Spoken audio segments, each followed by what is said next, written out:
Segala puji bagi Allah Subhanahu wa Ta'ala yang telah memberikan nikmat kepada kita, kesehatan, dan pertama adalah karunia iman dan Islam, sehingga kita bisa berkumpul di majelis ilmu. Jadi seeking knowledge, mencari pengetahuan, tidak saja menjadi bekal buat kita, tapi juga menambah keimanan dan kedekatan kita kepada Allah Subhanahu wa Ta'ala. Salawat dan salam kita haturkan kepada junjungan kita Nabiullah Muhammad SAW, yang karena beliaulah kita bisa diberi hidayah oleh Allah Subhanahu wa Ta'ala lewat Islam, sehingga kita senantiasa berterima kasih dengan mengirim salam kepada beliau di dalam sholat kita, di dalam segala tindakan yang kita lakukan, insya Allah. Tanpa memperpanjang lebar, kita kehadiran Ustaz Kholis ini, alhamdulillah beliau ini tidak asing lagi buat kita, dan sudah lama Ustaz saya ini nggak pernah mendengar dari Ustaz Kholis ini. Jadi sebelum saya ini saya kok minta barang 10 menit begitu untuk sekedar berbagi pengetahuan kepada kita. Nerasiati itu membasahi kekeringan jiwa, begitu kira-kira. Dan insya Allah akan ilmu itu kalau kita sebarkan bermanfaat bagi orang, dan setiap tindakan dari kebaikan yang dari ilmu tersebut insya Allah akan senantiasa melahirkan kebaikan yang lain, begitu. Betapapun kecilnya ilmu tersebut. Tanpa mengurangi waktu yang lebih lama, saya persilahkan kepada Pak Kholis untuk berbagi kepada kami semua. Terima kasih Pak. Takbir.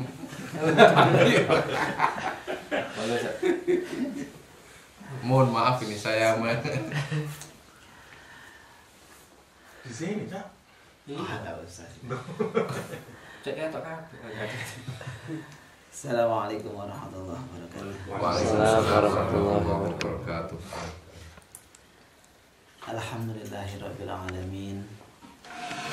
Wassalatu wassalamu ala asyrafil anbiya wa imamil mursalin sayyidina wa maulana Muhammadin wa ala alihi wa sahbihi ajma'in. Allahumma salli wa sallim ala sayyidina Muhammad wa ala alihi wa sahbihi. Wassalatu wassalamu alaika ya sayyidi ya Rasulullah. Wassalatu wassalamu alaika ya sayyidi ya Habibullah. Wassalatu wassalamu alaika ya man arsalahu Allah ta'ala rahmatan lil alamin. A'udzu billahi minasyaitonir rajim. Bismillahirrahmanirrahim. Atii'u Allah wa atii'ur rasul wa ulil amri minkum. Shadaqallahul azim. Tadi saya sudah nolak Pak Lukas, Pak Hamim juga saya tolak, cuma ngetot gitu. Ya Allah, sejak 2 minggu yang lalu saya ngerti ada ngaji Al-Hikam. Saya sudah niat untuk datang, dan tapi ada bisikan itu, wah nanti jadi saya dialog sama sendiri, nanti kalau kamu datang nanti pasti disuruh ngomong. Akhirnya Benar. itu to some degree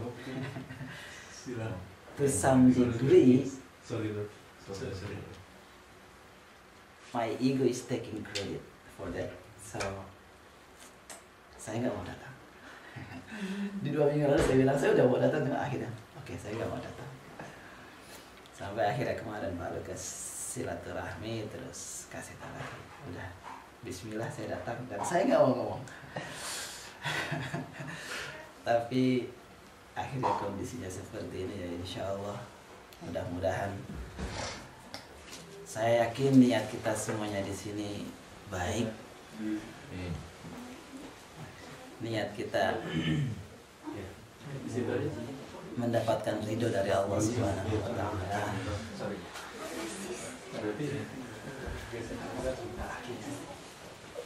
Gak apa-apa di sini.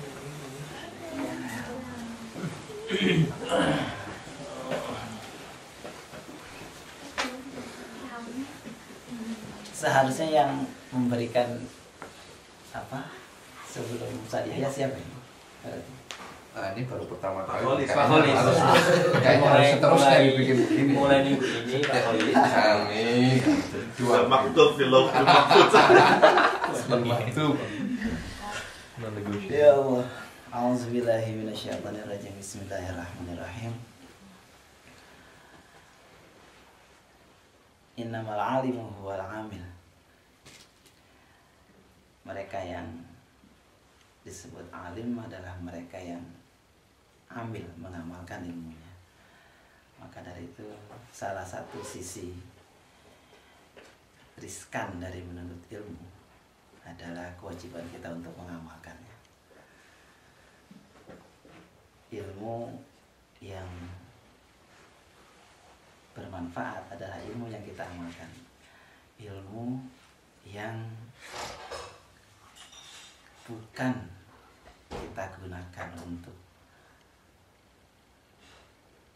berdebat, bukan kita gunakan untuk menyalahkan orang, bukan kita gunakan untuk memposisikan kita lebih tahu dari orang lain, dan itu adalah jebakan-jebakan yang setan sudah siap untuk memasangnya setiap kita menuntut ilmu, dan itu yang seharusnya kita waspadai. Saya terenyuh ketika saya mengetahui mbok penjual sayur di kampung saya itu hanya mengambil untung 25 sampai 50 rupiah per item yang dia jual keliling kampung. Kalau saya ke pasar sendiri itu ya paling lebih murah 50 rupiah lah dari itu. Tapi setiap loh, Bok, kok hari Selasa enggak keliling, Bok? Ya hari Selasa kan waktunya ngaji, Pak. Jadi hari Selasa memang ada pengajian khusus untuk ibu-ibu. Dan di hari Selasa itu memang pengajian yang disampaikan itu. Jadi kalau hari Selasa itu pengajian ibu yang disampaikan sama Pak Kiai itu bagaimana seharusnya seorang istri berakhlak terhadap suaminya. Dan kalau malam Kamis pengajian Bapak-bapak itu yang disampaikan Pak Kiai bagaimana seorang suami berakhlak terhadap istrinya dan keluarganya. Masya Allah. Saya ingat pada malam Kamis Pak Kiai cerita kemarin itu ada yang sowan ke saya, kagetnya pada hari Selasa setelah selesai ngaji, istri saya itu ketika saya buka pintu langsung saya dipeluknya sama istri saya. Akhirnya saya suaminya itu sowan tanya. Akhirnya dikasih tahu sama Pak Kiai, memang hari Selasa yang lalu itu saya pesan sama ibu-ibu, nanti kalau pulang assalamualaikum. Ada orang di rumah atau tidak ada orang di rumah tetap assalamualaikum, karena mesti ada yang mendiami rumah itu. Kalau yang buka pintu itu adalah suami, langsung dipeluk dan dicium. Simpel sekali ajaran Pak Kiai ini, dan dipraktekkan sama salah satu istri ini yang suaminya itu ngadu ke Pak Kiai. Itu ilmu yang sangat simpel tapi dipraktekkan sama ibu ini. Masya Allah. Bangunan suatu negara bagus tidaknya, kokoh tidaknya, jujur tidaknya, itu berawal dari keluarga, orang tua, suami istri, bapak ibu. Apalagi saat sekarang ini kita sudah tidak banyak yang bisa kita harapkan untuk kita bersandar kepada pendidikan luar. Saya ingat cerita Ustadz Hamim kemarin. Waduh, tidak ada lagi say thank you dan please di sekolah ini, sekolah muslim.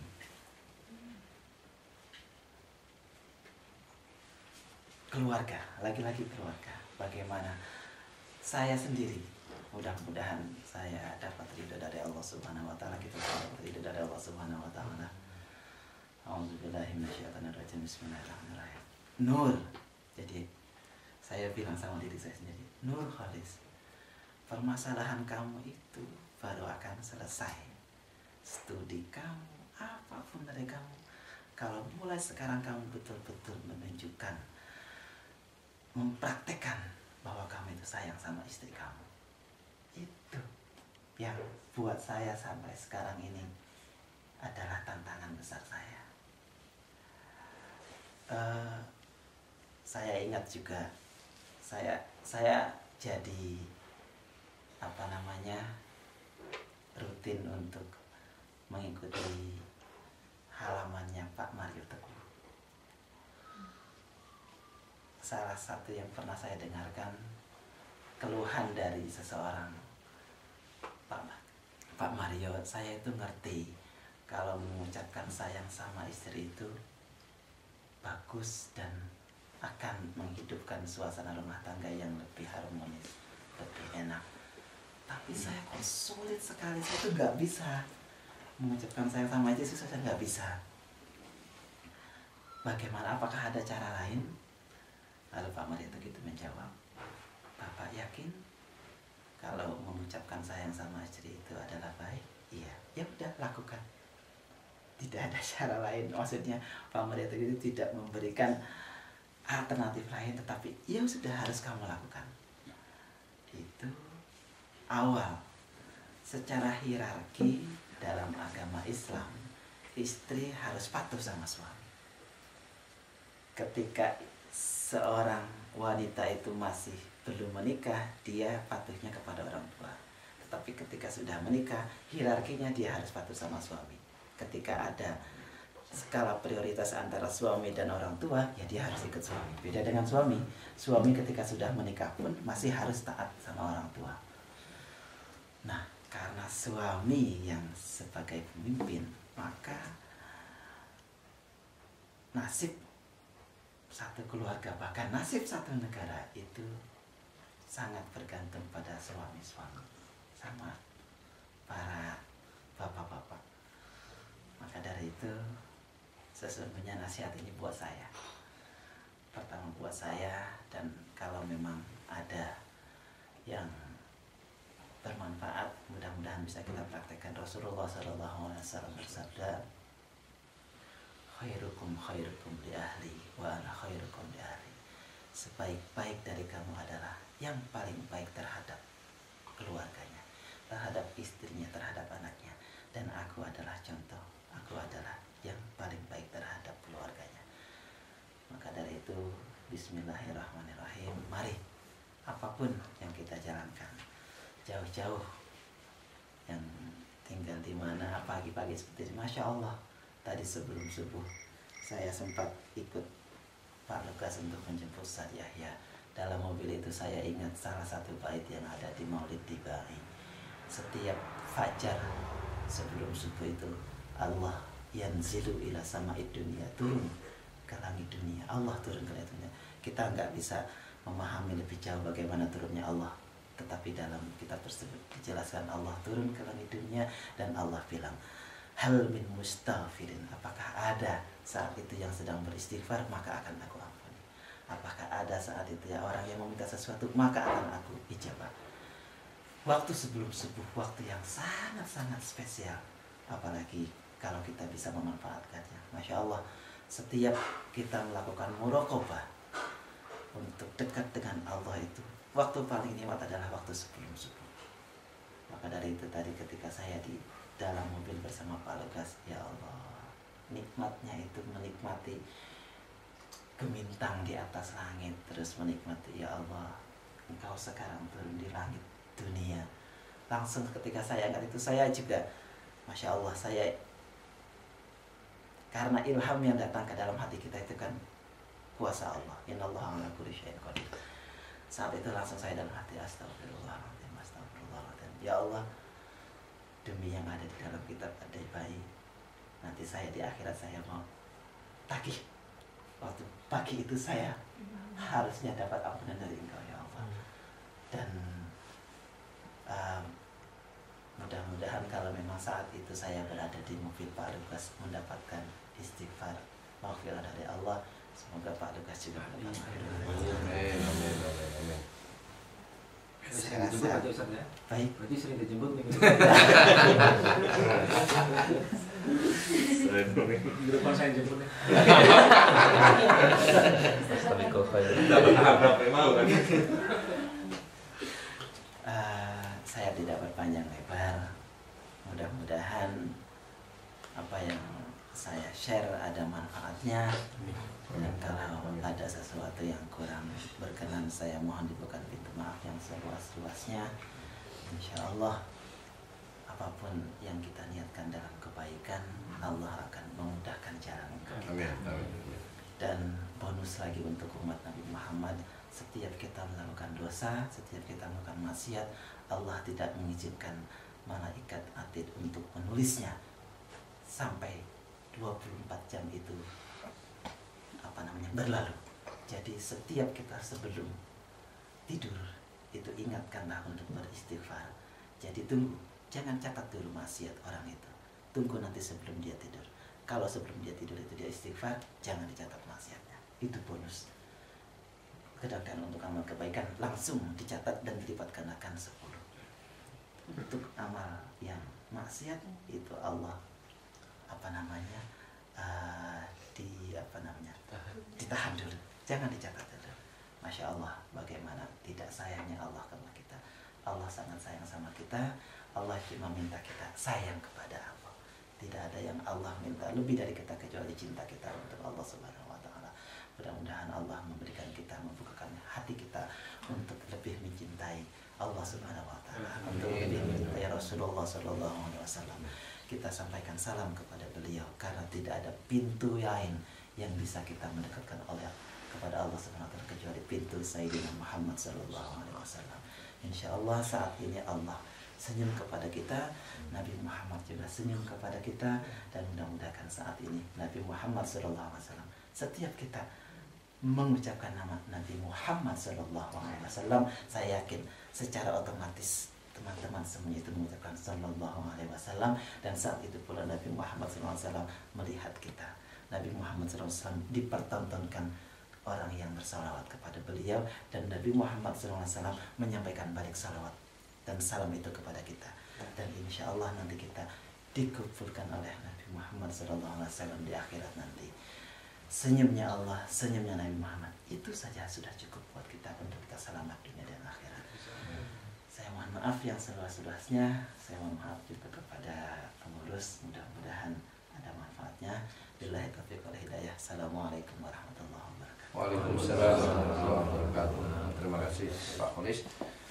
Siraman rohani kayaknya kita harus bikin susunan yang permanen begini, meniru teknologi maju di Westol itu kayaknya. Jadi harus ada Pak Zul dan Pak Gun Gun apa gitu ya. Saya kira penting ditiru juga itu. Dan semoga Pak Kholis juga tidak keberatan itu untuk mengisi keluangan begitu. Semoga bisa diregulerkan Pak Kholis ya, dengan senang hati. Ada perlu dicatat Ustaz ya, reguler. Ya, asal ada yang jemput tadi kan. Asal ada yang jemput. Kita bisa organis untuk orang yang jemput itu Ustaz. Insya Allah, terima kasih sekali. Semoga apa yang beliau sampaikan bermanfaat bagi kita, dan terlebih kita bisa mempraktekkannya setelah pada pertemuan ini. Saya kira itu, dan memasuki kepada cara yang kedua, yaitu kajian kita, reguler kajian, melanjutkan kembali kitab Al-Hikam. Dan kepada Pak Yahya ini yang terima kasih sekali nih, kayaknya beliau juga kurang fit tapi tetap saja datang kepada kita, dan Masya Allah, semoga beliau selalu diberi kemudahan. Mari Cak, silakan. Takbir. Jangan takbir kalau beliau nih. Tidak, di mana-mana juga boleh. Saya mau tanya di bawah ini.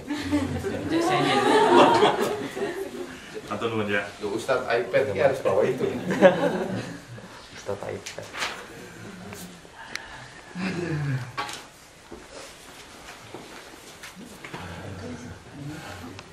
Assalamualaikum warahmatullahi wabarakatuh. Waalaikumsalam warahmatullahi wabarakatuh. Alhamdulillah Rabbil Alamin. Wassalatu wassalamu ala asrafil anbiya wal mursalin wa ala alihi wa ashabihi ajma'in.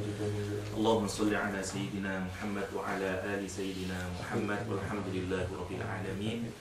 Ilahi anal faqir fi ghinaya, fa kaifa la akunu faqiran fi faqri. Ilahi anal jahilu fi ilmi, fa kaifa la akunu jahulan fi jahli. Ilahi anad dha'ifu fi quwwati, fa kaifa la akunu dha'ifan fi dha'fi. Ilahi in dhaharatil mahasin minni, fa bifadlika walakal minnatu alayya. Wala in dhaharatil masawi'u minni, fa bi'adlika walakal hujjatu alayya. Ikhwatal iman azakumullah, rekan-rekan yang berbahagia. Doa yang saya tadi ucapkan adalah doa yang sangat indah dari pengarang kitab yang akan kita kaji pagi hari ini, yaitu Al-Hikam Al-Ata'iyah yang ditulis oleh Ibnu Athaillah Sakandari. Mari kita camkan sebelum kita masuki makalah ke-7 dari Ibnu Athaillah Sakandari. Kata Ibnu Athaillah, wahai Allah, ilahi anal faqir, saya ini fakir. Kata, fi ghinaya, di dalam kekayaanmu. Tentu tidak bisa kita bayangkan ya bagaimana kekayaan Allah dan kefakiran kita. Karena itu dalam Al-Quran kita ini fuqara antumul fuqara. Ya, kita ini fakir kepada Allah SWT dalam segala hal, dalam pengetahuan kita, dalam keinginan kita untuk mendapatkan apapun saja. Kalau mau kita bandingkan kita dengan Allah, tidak berbanding. Karena itu pasti kita fakir di dalam kekayaan, di dalam kekayaan kita sendiri. Maaf. Kita ini tetap merasa fakir meskipun kita ini kaya. Ya, meskipun kita ini kaya. Maaf. Anal faqiru fi ghinaya, fa kaifa la akunu faqiran fi faqri. Bagaimana aku tidak merasa fakir ya Allah ketika aku merasa dalam benar-benar kita ini berada dalam kefakiran. Pasti kita jauh merasa lebih fakir. Wong sudah kaya saja masih merasa fakir, apalagi sudah fakir, ya. Hari ini kan tidak ada orang yang sudah merasa kaya itu terus saja merasa fakir. Ibnu Athaillah Sakandari merasa kita ini dalam keadaan yang bercukupan pun masih merasa fakir, apalagi dalam keadaan fakir, ya, apalagi dalam fakir. Wa anal jahil fi ilmi, fa kaifa la akunu jahilan fi jahli. Saya ini jahil ya Allah. Meskipun saya sudah memiliki pengetahuan pun, saya ini masih jahil ya Allah. Bagaimana saya tidak merasa jahil di dalam kebodohan saya? Kata Ibnu Athaillah, wa ana dha'if fi quwwati, fa kaifa la akunu dha'ifan fi dha'fi. Bagaimana juga saya ini tidak merasa lemah. Meskipun saya ini kuat, saya merasa lemah, apalagi saya tidak merasa lemah ketika saya lemah. Kata Ibnu Athaillah, ilahi in dhaharatil mahasinu minni fa fi fadlika. Ya Allah, kalau nampak kebaikan dari diriku, semuanya itu karena karunia-Mu, bukan karena diriku. Walakal minnatu alayya, maka pantas itu semuanya anugerah-Mu atas diriku. Wala in dhaharatil masawi'u minni fa bi'adlik. Tapi kalau ada kejelekan-kejelekan dariku, maka adil-Mu atas diriku. Layak sebenarnya Engkau menghukum diriku, mengadabku. Walakal hujjatu alayya, dan Engkau memiliki hujjah ya Allah terhadap diriku. Engkau memiliki hujjah, punya alasan. Kalau mau nyiksa itu Allah punya alasan. Lihat indahnya kata-kata Ibnu Athaillah Sakandari, mengajari kita betapa kita butuhnya kepada Allah Subhanahu wa taala. Butuhnya kepada Allah Subhanahu wa taala. Ini doanya orang yang dekat kepada Allah Subhanahu wa taala, ya. Doanya kekasih Allah Subhanahu wa taala. Pagi hari ini kita masuk ke makalah ke nomor 7 dari Hikam Al-Ata'iyah. Kalau Syekh Ali Jum'ah, Mufti Dayyar Al-Misriyah, memberikan topik terhadap hikmah nomor 7 ini dengan judul Nurus Sarirah, cahaya sir di dalam hati kita. Kalau Ibnu Ajibah memberikan topik untuk membahas hikmah nomor 7 ini dengan judul Wa'dallah haq, ya, Wa'dullah haqqun, janji Allah itu benar adanya. Kita baca hikmah nomor 7 dari Ibnu Athaillah Sakandari. la yushakkikannaka fil wa'di adamu wuqu'il maw'ud wa in ta'ayyana zamana li'alla yakun dzalika qadhan fi basiratik wa ikhmadan li nuri sariratik. Janganlah kalian meragukan terhadap janji Allah Subhanahu wa taala karena tidak datangnya apa yang dijanjikan itu, tidak terlaksananya apa yang dijanjikan itu, wa in ta'ayyana zaman, meskipun sudah tertentu zamannya. Li alla yakuna dzalik, karena kalau kamu melakukan hal itu, meragukan datangnya janji Allah Subhanahu wa taala, qadhan fi basiratik, maka itu akan memadamkan, itu akan merusak, basirahmu, dan wa ikhmadan linuri sariratik, dia akan menenggelamkan, dia akan memadamkan cahaya sir di hatimu. Cahaya sir di hatimu. Dua hal dulu kita jelaskan apa yang dimaksud dengan sir dan apa yang dimaksud basirah sebelum kita melangkah ke apa yang kira-kira diajarkan oleh Ibnu Athaillah Sakandari kepada kita dalam muamalah kita dengan Allah SWT. Yang pertama, basirah, sebagaimana penegasan kemarin bahwa di dalam akhlak Islam kita dikasih tahu ada dua hal, satu namanya basor, dua namanya basirah. Basor itu mata fisik, di mana kita melihat alam semesta ini, melihat semua ayat-ayat Allah yang ada di muka bumi, ya, ada di dalam diri kita sendiri, namanya basor. Tapi kalau basirah adalah mata hati kita, mata batin kita, mata batin kita. Sir ini menarik, ya, kalau memang tidak dijumpai di dalam Al-Quranul Karim istilah sir. Kalau kita merujuk kepada Hakim At-Tirmidzi, Imam Tirmidzi, hati itu diibaratkan seperti saya pernah membahas ini, seperti bawang, ya, yang ada lapisan terluar, makin dalam ada lapisan lagi, makin ke inti. Kalau pakai Imam Hakim At-Tirmidzi, lapisan terluar dari hati itu disebut dengan sodr. Naik lagi ke dalam lagi namanya fuad, kolbun, maaf. Masuk lagi namanya fuad, masuk lagi namanya lub. Itu kalau pakai Imam At-Tirmidzi. Jadi ada 4 kalau pakai Imam At-Tirmidzi. Nah, dalam wacana yang lain di dalam buku-buku akhlak dijelaskan bahwa hati itu lebih dari itu, tidak hanya 4. Ulama misalnya terkenal misalnya menggunakan hati itu dibagi paling tidak menjadi 5 hal atau 6. Biasa kalau disangkutkan dengan nafs yang pertama. Yang pertama nafas, yang kedua kolbun, ya. Setelah kolbun itu ruh, setelah ruh itu sir, setelah tir itu khofi, setelah khofi itu akhfa.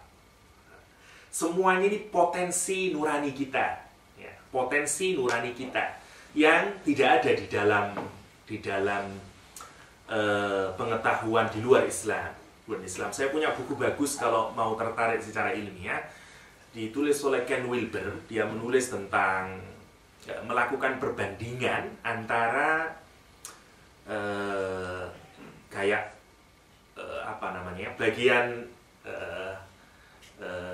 bagian yang paling dalam di dalam diri manusia. Bagaimana misalnya di Kristen, bagaimana misalnya dan seterusnya. Menarik untuk melihat Ken Wilber yang dijuluki sebagai The Einstein of Consciousness katanya, ya. Orang yang cukup menarik, banyak membicarakan masalah kaitan antara psikologi dan spirituality dan seterusnya. Orang Kanada kalau saya nggak salah, Ken Wilber. Di dalam Islam apa yang digunakan oleh Ibnu Athaillah Sakandari adalah istilah yang merujuk kepada 4 hal ini, ya. Jadi kita ini kata para ulama akhlak, ini menarik kalau misalnya mau didiskusikan lebih lanjut, apalagi yang studi di psikologi, mungkin ini akan akan sangat bagus sekali, karena kajian tentang ruhani manusia itu tidak ada yang sedetail sebagaimana yang digambarkan di dalam ilmu-ilmu Islam. Ya. Hari ini mungkin di psikologi cuma mind, body, and soul sudah cukup. Tapi kayak apa soul itu paling terjauh hari ini. Langkah yang bisa dihasilkan oleh psikologi hari ini kan paling banter sekarang apa? Transpersonal psikologi mungkin. Tapi masih belum menyentuh ruh itu bagaimana mengaktifkan sir kita, mengaktifkan ruh kita, mengaktifkan hati kita, dan seterusnya. Dalam Islam menariknya, itu semuanya udah dibahas oleh para ulama, tidak hanya sebagai kajian ilmiah, tapi juga kajian aplikatif. Kajian aplikatif.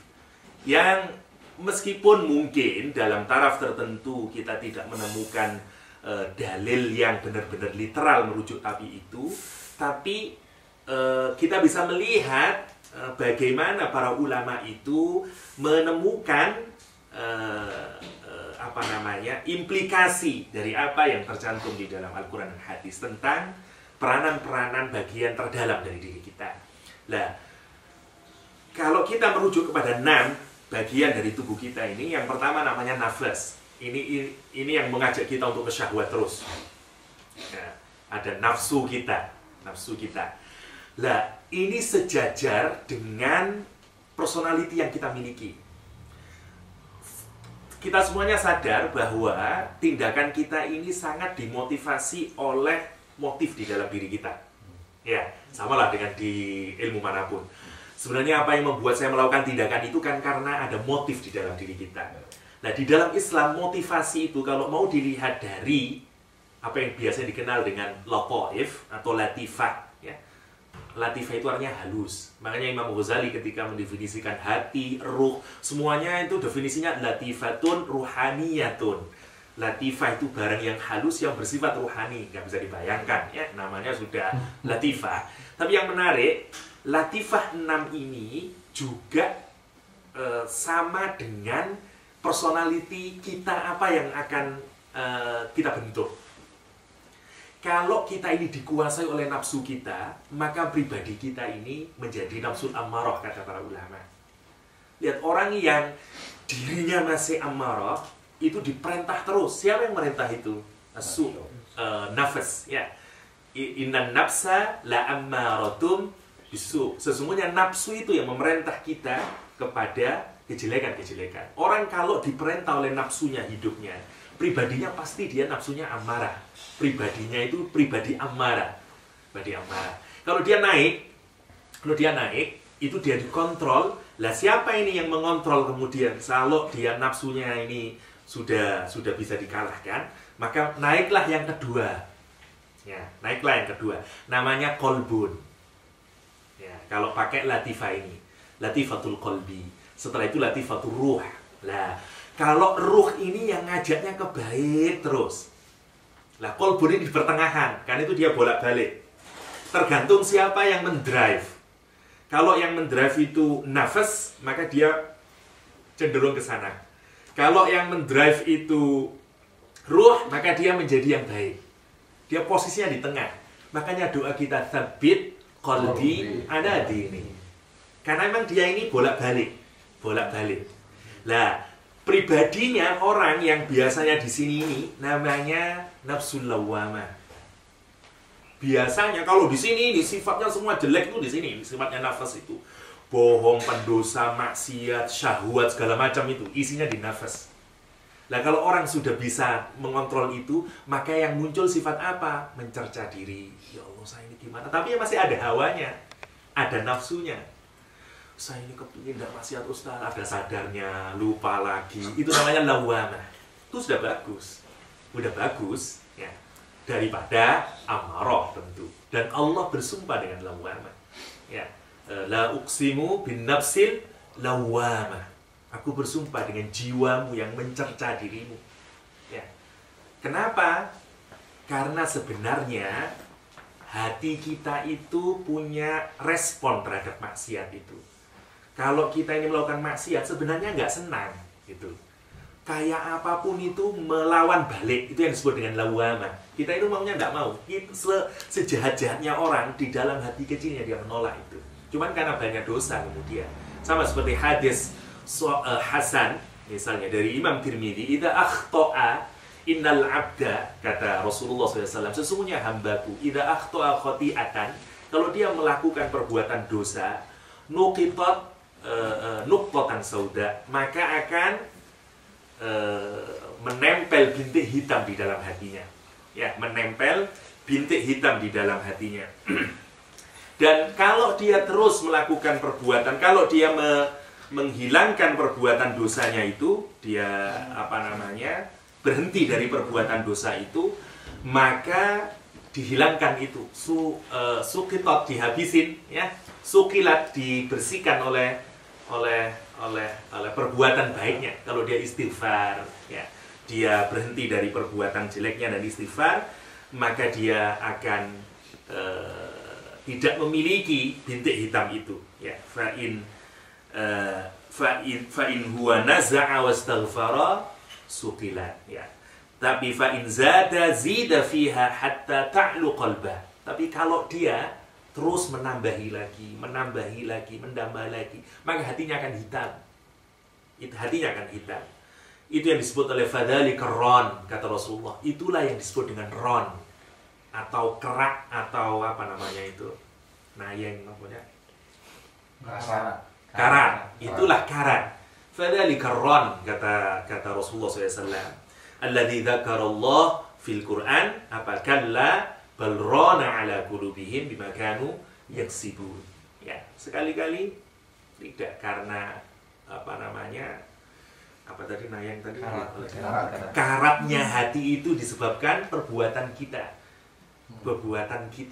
Lah kalau orang yang sudah kayak begitu nggak bisa, udah hatinya condongnya ke nafas terus, nggak bisa lawamah hatinya, nggak bisa menghardik. Lah lawamah itulah yang kemudian mampu menggiring orang jadi baik. Lah kalau sudah ketiga namanya kalau sudah dibimbing oleh ruhnya, inilah yang disebut dengan mulhimah, pribadi yang sudah dicerahkan, kalau bahasa kerennya, ya. Sudah mendapatkan pencerahan, dapat ilham dia. Kalau mau berbuat jahat, itu sudah ada yang mampu membisiki dia, "Ndak, ini salah, ini tidak boleh." Udah kuat itu tekadnya. Lah, kita lihat diri kita masing-masing itu, kira-kira saya masih ada di mana gitu. Kebanyakan orang, ya ini stepnya itu 1 dan 2. Paling banyak nomor 1 ini, yang dikerangkeng oleh nafsunya. Ya. Yang ini sudah hawanya masih ada, nafsunya masih ada, masih melakukan perbuatan maksiat, tapi ya sudah bisa mencerca dirinya. Kadang nangis, "Ya Allah, saya malu melihat diri saya, ya Allah, banyak dosanya, tapi besok dosa lagi," ya. Itu namanya lawamah, ya. Lah kalau sudah dikontrol oleh ruhnya, dia sudah mulhimah. Kalau naik lagi, kalau pakai bahasa para ulama, dia sudah jadi mutmainnah. Kalau apa? Kalau dia dikontrol oleh sir.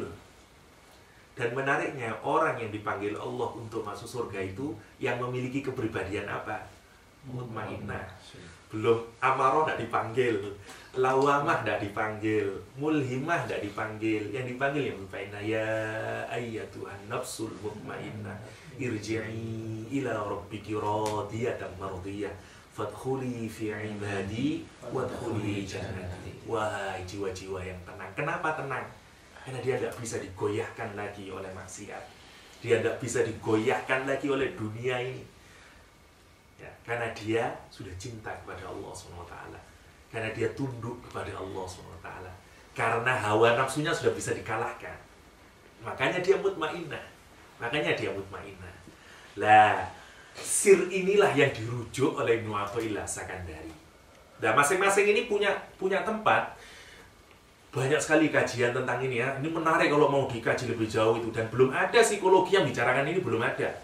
Ini masih belum bagaimana khofi, bagaimana akhfa, dan masing-masing ini punya tempatnya. Ya. Katanya kalau qalbun itu tempatnya ilmu. Kalau pakai Imam Tirmidzi, tempatnya ilmu tadi sodr. Kalau Imam Tirmidzi. Makanya kalau di pesantren kan al-ilmu fis sudur, la fis sutur, kan gitu. Ilmu itu di dada, maksudnya dalam hati, bukan di akal kita saja gitu dalam ilmu agama, tapi hanya bukan itu. Karena menurut Imam Tirmidzi ilmu itu letaknya di sudur, terus masuk sudur itu sodar belum tentu ini masuk ke fuad. Kalau ilmu itu sudah berubah menjadi hidayah, tempatnya di fuad.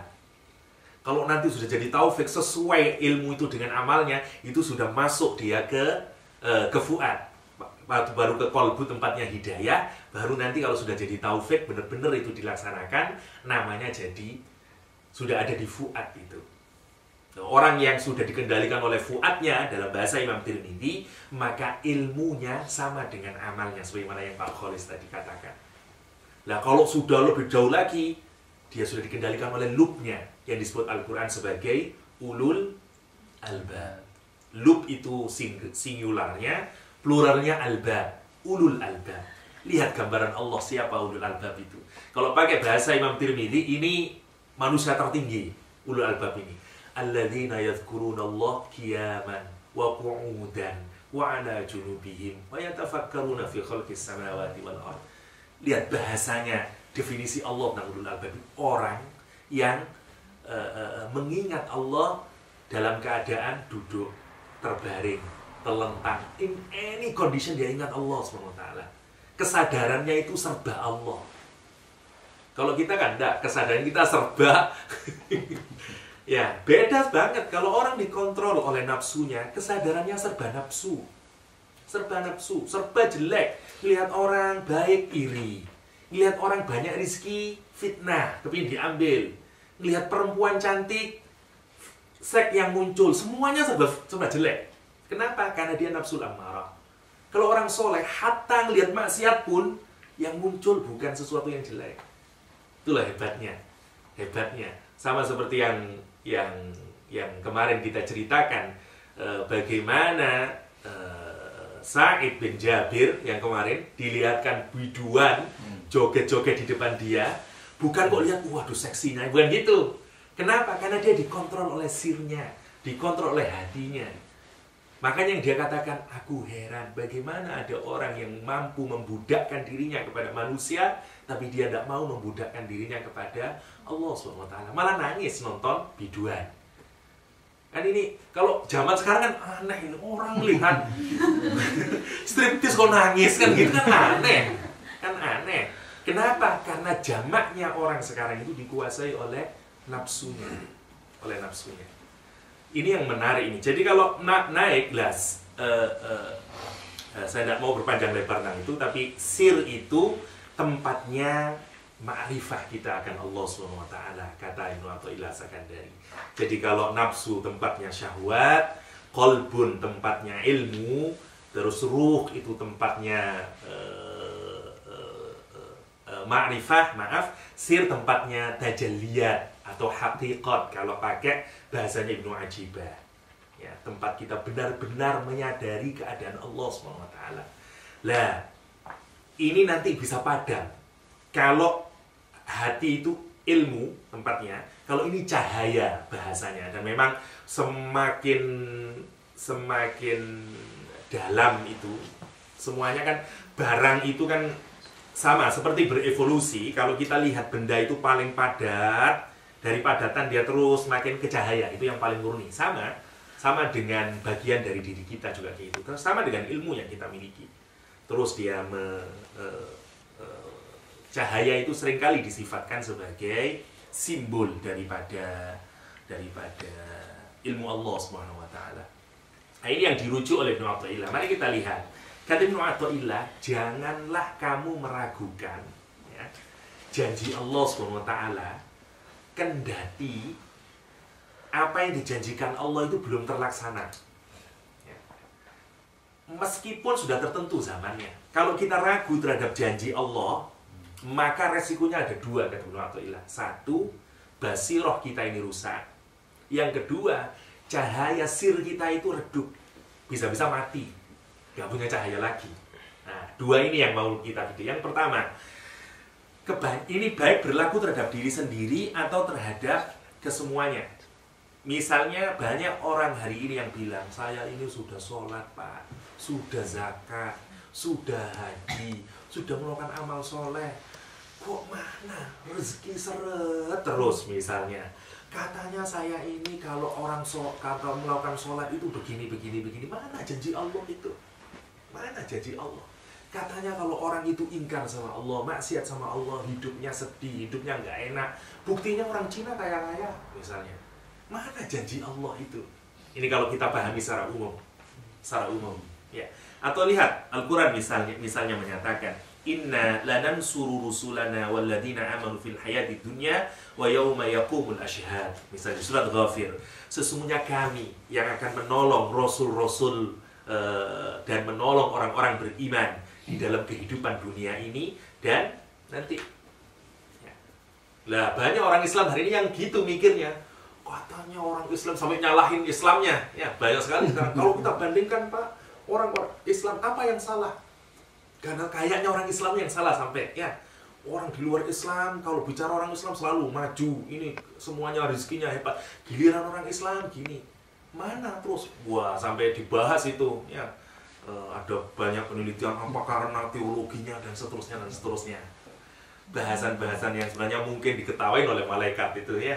Jadi sampai ada apa yang salah ganti teologi kalau di Indonesia itu sampai karena katanya yang membuat kita tidak maju-maju karena teologi Asy'ari diganti teologi Mu'tazilah misalnya. Dulu Pak Harun Nasution yang punya ide kayak begitu. Karena ini sumber kita tidak maju-maju ini karena teologinya misalnya. Karena pemikirannya, yaitu karena terlampau Asy'ariyah yang udahlah ini memang keresahan Gusti Allah misalnya kayak gitu. Harus ganti Mu'tazilah ini. Makanya Pak Harun Nasution sangat gigih mengintroduksi atau mensosialisasikan Mu'tazilah ya, atau rasionalisme di dalam Islam.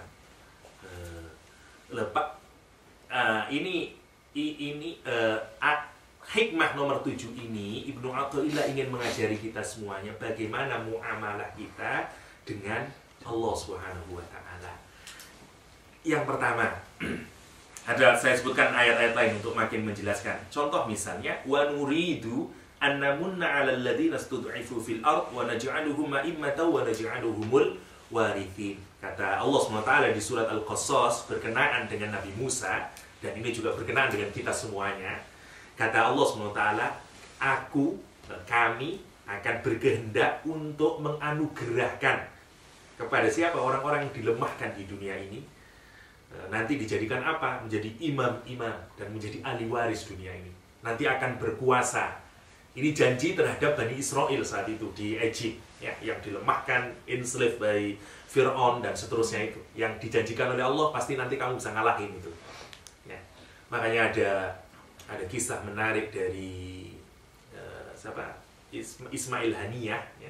Ismail Haniyah ketika dia memimpin sholat di Gaza, dia membaca surat, saya lupa suratnya, dan termasuk surat ini yang menyatakan bahwa janji Allah itu pasti, bahwa kita bisa mengalahkan dan seterusnya.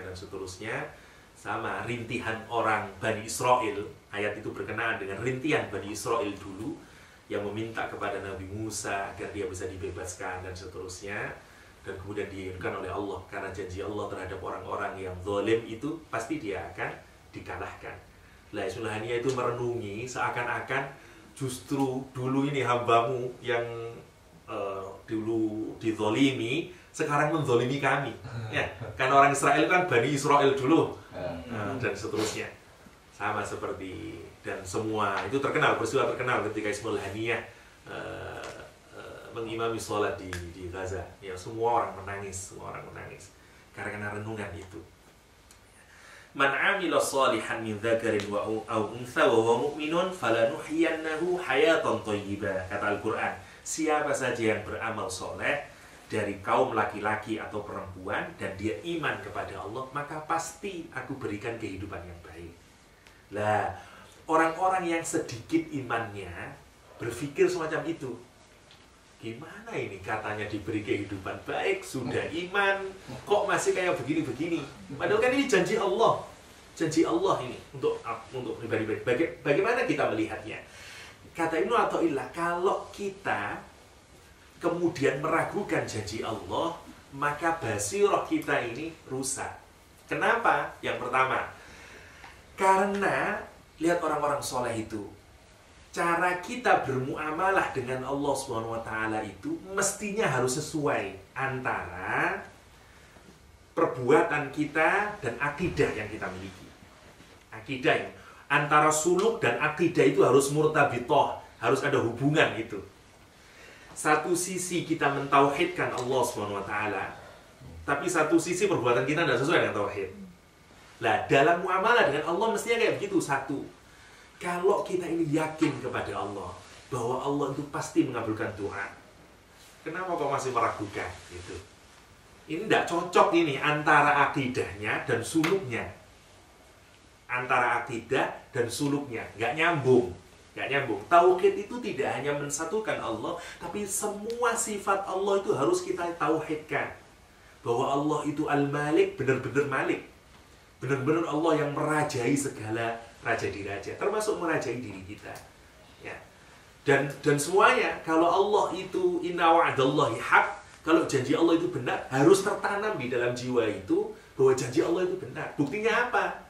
Lihat itu dalam doa. Kalau kita masih meragukan bahwa kalau kita berdoa Allah tidak mengabulkan, kenapa kok belum dikabulkan? Artinya kita belum benar-benar mentauhidkan, atau kita belum benar di dalam akidah kita atau keyakinan kita bahwa janji Allah itu pasti adanya.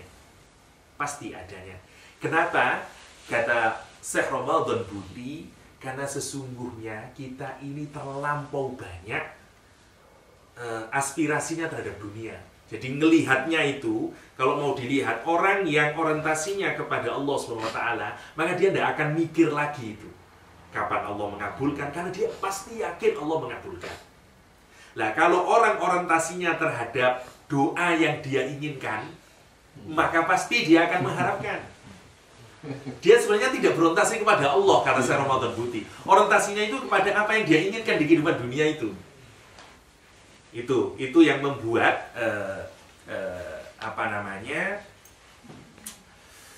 orang itu menjadi ragu-ragu terhadap janji Allah SWT.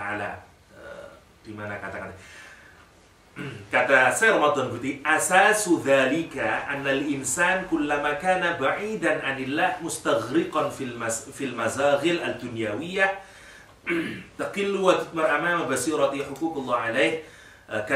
Kata Syekh Ramadan Buti menyatakan asas dasar dari semuanya ini, ketika manusia itu jauh dari Allah SWT dan dia tenggelam di dalam dunia ini, maka itu yang membuat dia itu basirohnya tertutup untuk mengetahui apa? Hak-hak Allah SWT.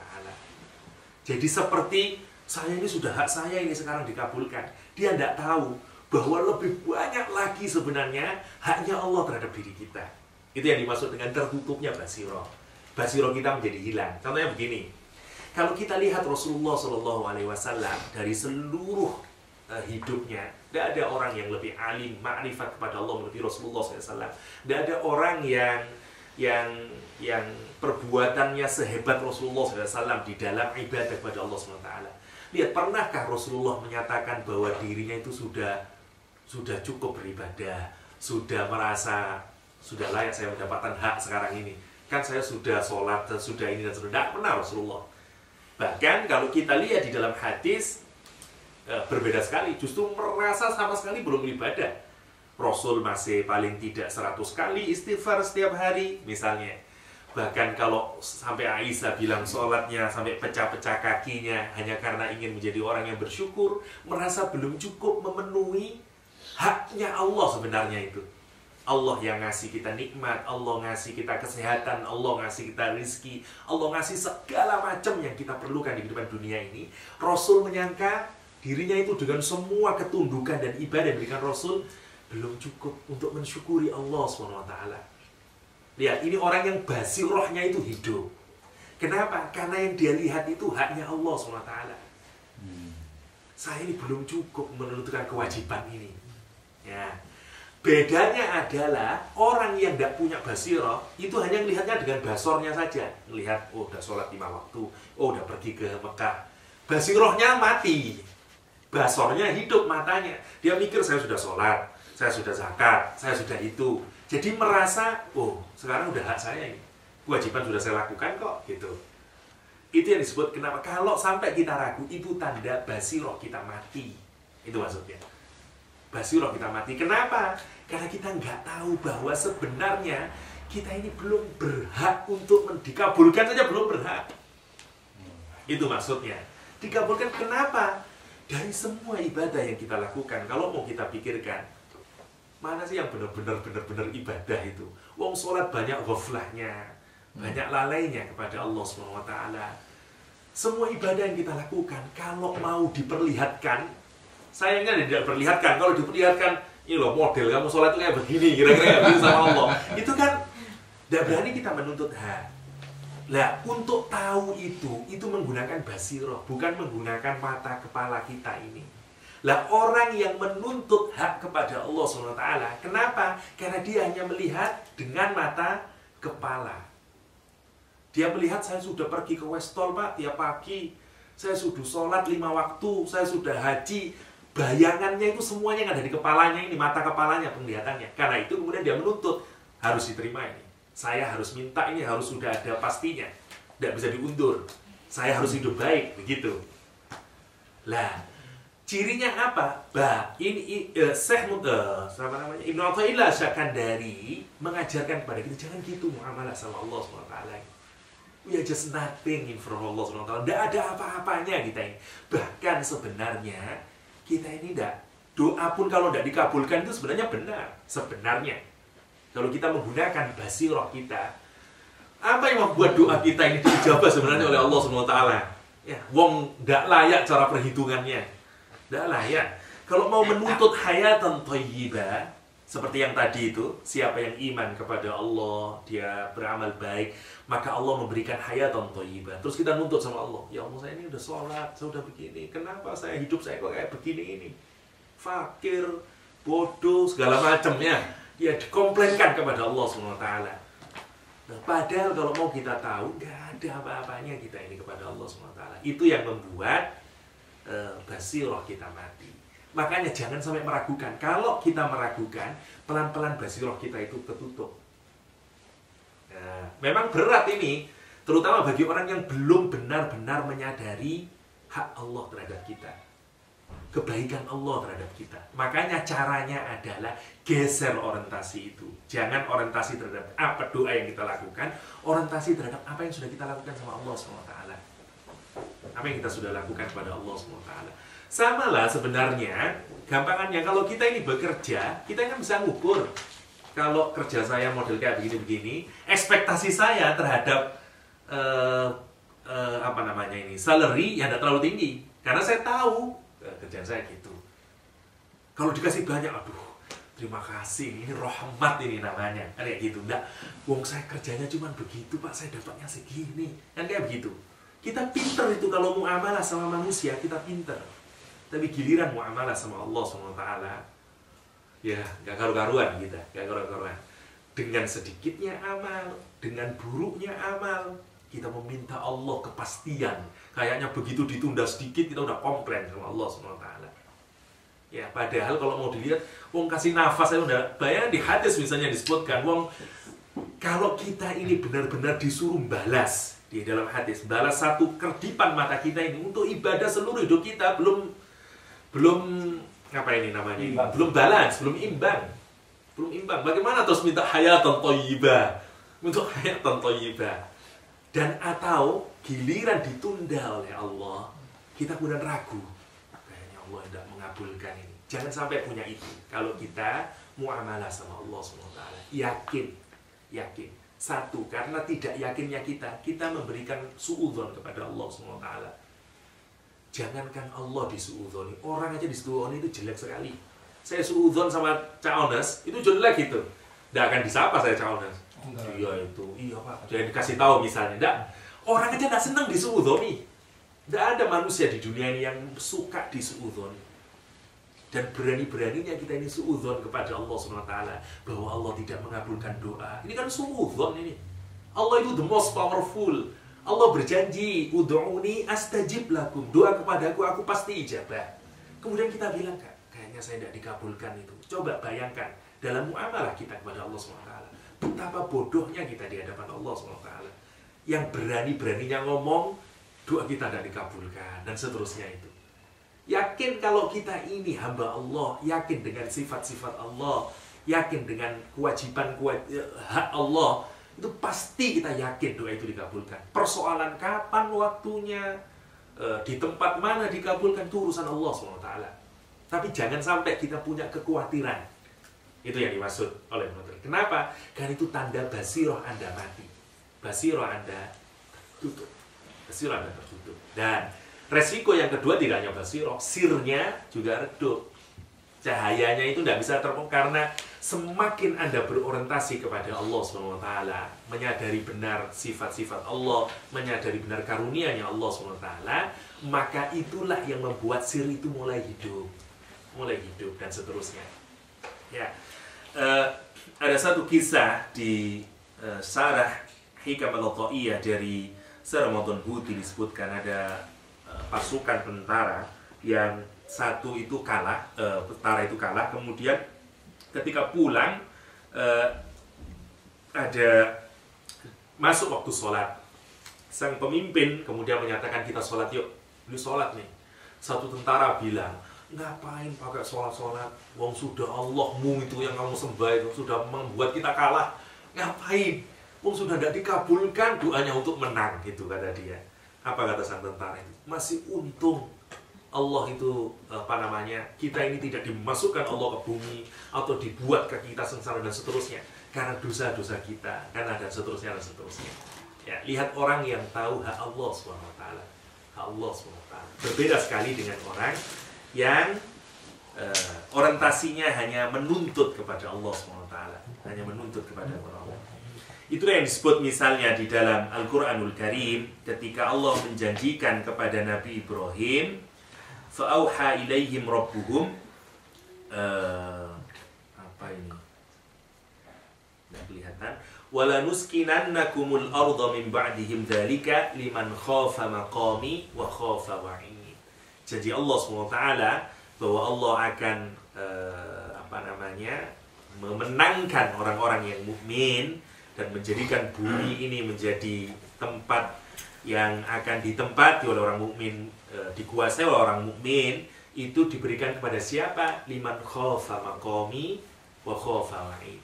Kepada orang yang takut di hadapan Allah SWT dan takut terhadap siksaan Allah SWT.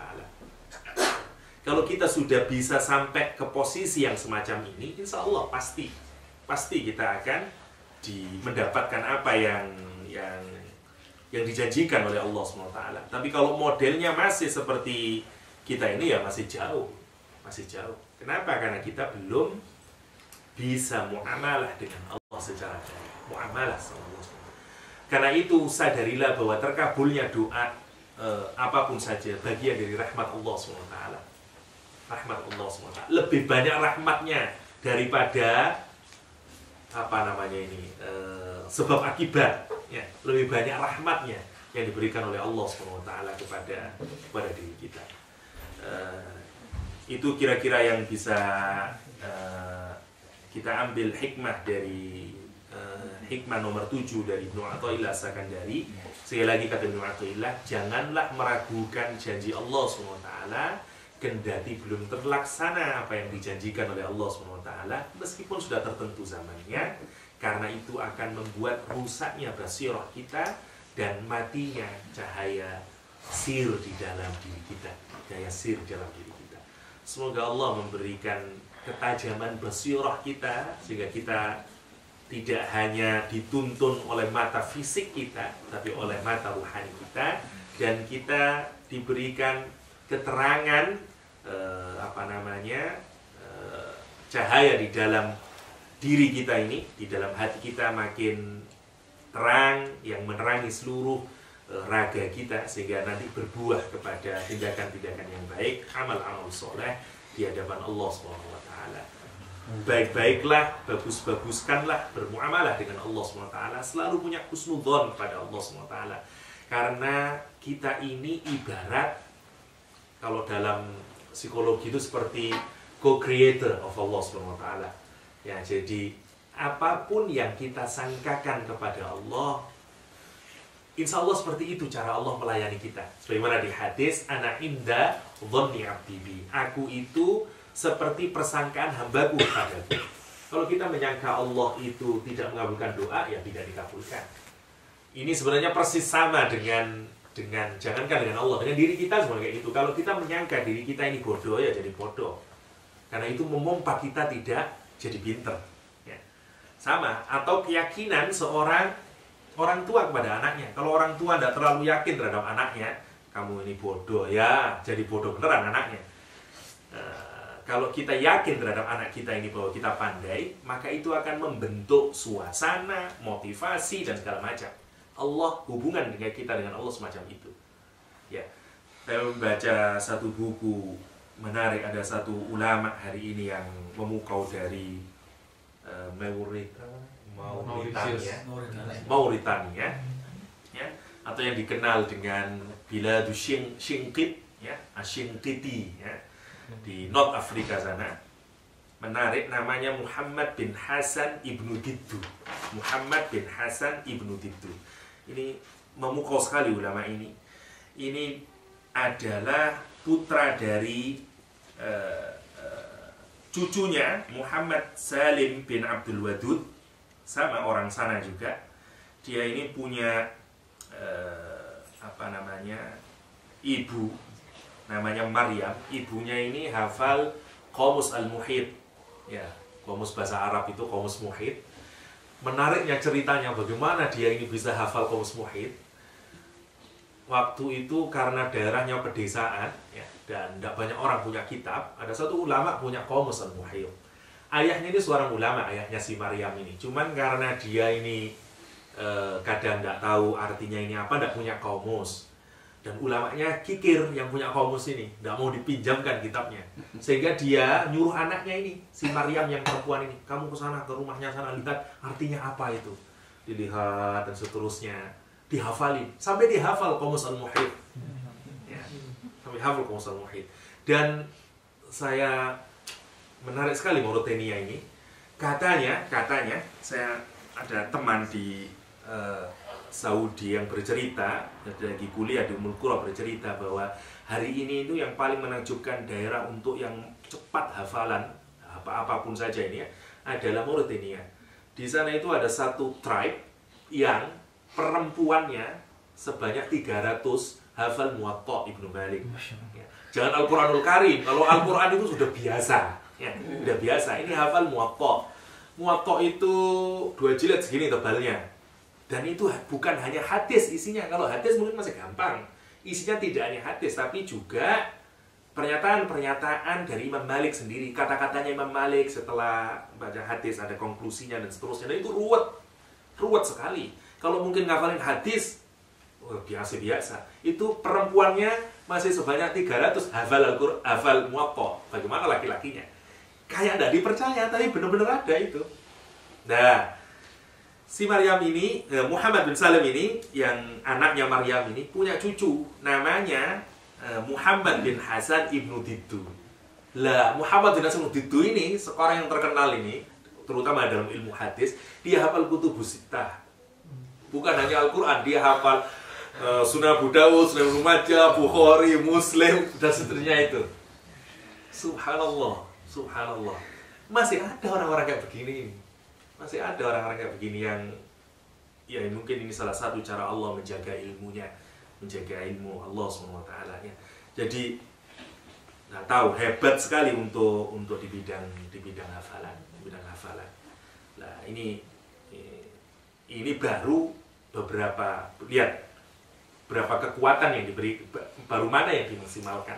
Mungkin baru kolbunnya yang dimaksimalkan. Kalau kita ini kan yang dimaksimalkan itu kan nafas kita yang dimaksimalkan, nafsunya dimaksimalkan.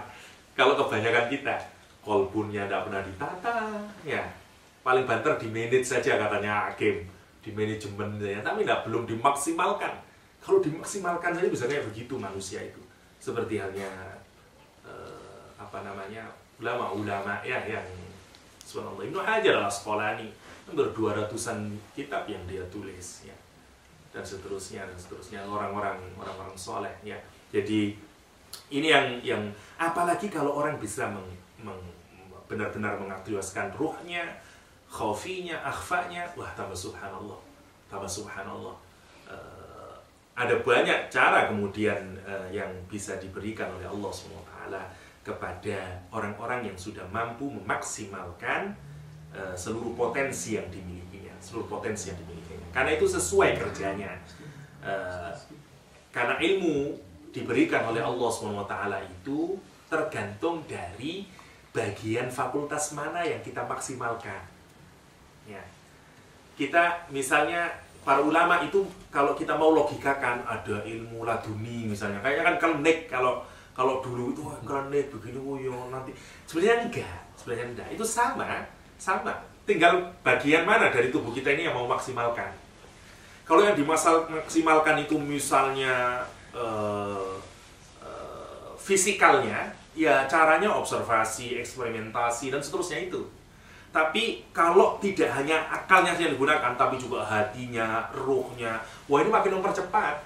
Allah nanti yang mengirimin sendiri. Jadi dibuka cahayanya, dikasih cahayanya, melahirkan itu.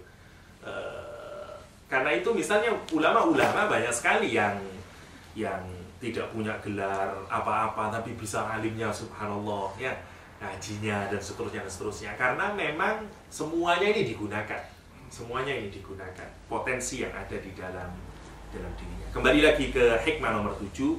Semua kita diberikan keyakinan di dalam muamalah kepada Allah SWT. Husnudzonlah kepada Allah. Jangan sekali-kali meragukan janji Allah terhadap orang yang meminta kepada Dia. Allah Maha Pemurah, Allah Maha Penyayang, Allah tidak pernah ingkar terhadap janjinya. Innallaha la yukhliful mi'ad. Allah tidak pernah ingkar atau tidak memenuhi janji. Kalau kita berdoa kepada Allah pasti diijabah. Cuman benahilah hati untuk sedikit pun tidak punya keraguan. Karena keraguan itu menandakan buruknya iman kita, buruknya muamalah kita kepada Allah SWT.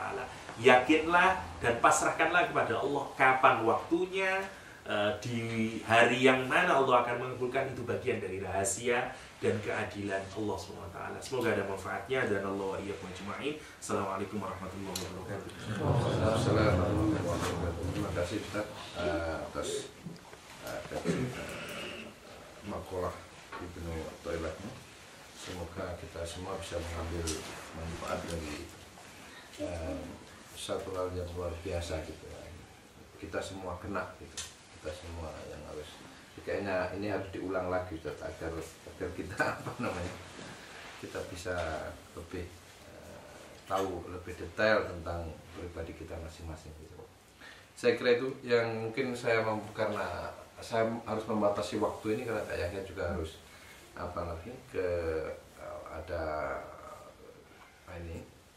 ke tempat lain begitu. Jadi saya kira nanti sampai kira-kira jam 7.15 lah begitu kita tutup. Tapi sebelum itu mungkin ada pertanyaan apa gitu dari Bapak Ibu barangkali. Silakan. Mari Pak. Ya, Mas Eko. Ya, tadi salah satu hikmahnya dari makalah ke-7 ini kan jangan kita fokus akan janji Allah ke kita, tapi fokuskan pada amalan kita atau ibadah kita pada Allah. Kan sampai kira-kira begitulah mungkin ya. Nah, untuk kita sendiri gitu ya, untuk amalan kita sendiri kan banyak sekali amalan itu. Nah, apakah sebaiknya kita itu melakukan sebanyak mungkin amalan itu, atau kita istiqomah pada amalan-amalan tertentu gitu ya. Misalnya amalan yang sehari kita lakukan, kita lebih istiqomah untuk, maksudnya mungkin lebih ke arah meningkatkan quality gitu ya, mungkin daripada mengejar quantity, atau bagaimana seharusnya yang harus kita lakukan dalam keseharian kita gitu ya. Untuk at the end of the day kan kita ingin we seek pleasure from Allah ya, kita ingin supaya Allah itu ridho kepada kita, supaya Allah itu cinta kepada kita gitu kan. Mungkin itu pertanyaan dari saya. Mungkin apakah kita fokus kepada quality dari amalan-amalan kita itu dengan istiqomah kepada amalan-amalan itu, atau apakah kita harus melakukan sebanyak-banyaknya gitu ya. Jadi quantity gitu. Mungkin itu saja. Sebelum ada yang lain, mungkin kalian gitu atau Sekarang, Assalamualaikum warahmatullahi wabarakatuh. Honestly, that my head is hurting now, Ustaz. Begitu tingginya ilmu yang diberikan pada Ustaz dan kelihatannya saya tidak on that level, jadi agak pusing juga tadi ini apa namanya mengikutinya. Mungkin nanti lain kali bisa dijelaskan lebih agak ke level-level kita gitu, Ustaz. Agak susah sebenarnya tadi untuk mengikuti Ustaz tadi. Yang kedua, tadi Ustaz menyatakan bahwa basiroh kita, sir kita ini bisa padam, bisa redup dan juga bisa padam. Menjadi pertanyaan saya itu bisa minta dijelaskan lagi, kemudian juga diberikan contoh-contohnya, Ustaz, apa yang kira-kira para ini ya di dalam konteks modern era, mungkin dalam konteks Melbourne juga, apa yang kira-kira bisa menyebabkan basiroh dan sir kita ini redup dan juga padam. Artinya juga apa yang bisa kita lakukan sehingga kita bisa tetap memanage atau memaintain level dari basir dan sir kita untuk tetap bisa menyala terus. Begitu. Assalamualaikum warahmatullahi wabarakatuh. Sebenarnya yang mumet tidak hanya sampean ya, saya juga mumet ya. Bismillahirrahmanirrahim. Memang hikam itu tidak mudah karena memang kata-katanya singkat, padat, tapi mengandung makna yang sangat dalam. Karena itu kita bersama-sama belajar untuk itu. Yang pertama dulu tentang amal apa yang baik. Satu, ada hadis sahih menyatakan habul amal adwamuha wa in qalla. Sebaik-baiknya amal itu yang kontinu, yang rutin, yang mudawamah, yang terus-menerus meskipun kecil. Tidak berarti kemudian bahwa kalau gitu satu aja lah yang penting. Tidak begitu. Maksudnya hadis itu lebih menekankan kontinuitas dari apa yang kita lakukan. Itu juga menunjukkan bahwa satu, kalau kita ingin melakukan perbuatan yang bisa kontinu, mulailah dari yang kecil-kecil. Jangan yang besar-besar. Contoh gampangannya, saya mau sholat tahajud. Di hadis ini 11 rakaat, nggak pernah sholat tahajud nih, nggak pernah sholat satu sama sekali. Giliran ikut ngaji hadis, wah nanti malam saya bangun langsung 11 rakaat. Insya Allah bertahan 3 hari. Habis itu nggak akan lagi. Karena sama ibadah itu sama dengan maksiat. Maksiat itu sama dengan orang minum, pertama seseloki dulu misalnya, terus sampai 1 kerat, kan kayak gitu. Sama ibadah juga gitu. Kalau kita mau continue, mulailah dari yang yang kita mampu, yang standarnya itu di mana saya bisa istiqomah, itu standarnya. Misalnya saya ini tidak bisa Ustaz kalau untuk sholat tahajud 11 rakaat plus witirnya, keberatan ini, pagi saya kerja. Startnya jangan dari situ sudah, karena kemungkinan kita asumsinya saya tidak bisa istiqomah nanti kalau kayak begitu. Udah mulai dari yang kecil dulu. Kalau saya 1 jam sebelum subuh, wah nggak kuat saya, setengah jam. Kalau setengah jam saya nggak kuat, 1/4 jam. Kalau sudah 1/4 terus, nanti dinaikkan. Kalau sudah istiqomah, dinaikkan. Jadi setengah jam misalnya. Sama dengan baca Al-Quran. Kita tidak pernah baca Al-Quran, giliran ngaji suatu saat, kena cambuk sama ustadznya, misalnya Quran ini gini-gini, mulai merenung, ya Allah, iya ya, kata Nabi di Al-Quran, Nabi sedih dan kemudian melaporkan kepada Allah, inna qaumi ittakhadha hadzal Quran kitaban mahjura. Ya Allah, sesungguhnya kaumku itu menjadikan Quran sebagai sesuatu yang ditinggalkan, gak dibaca, ada itu, merasa tersindir. Waduh, pulang saya mau ngaji lah, ngambil langsung 1 juz.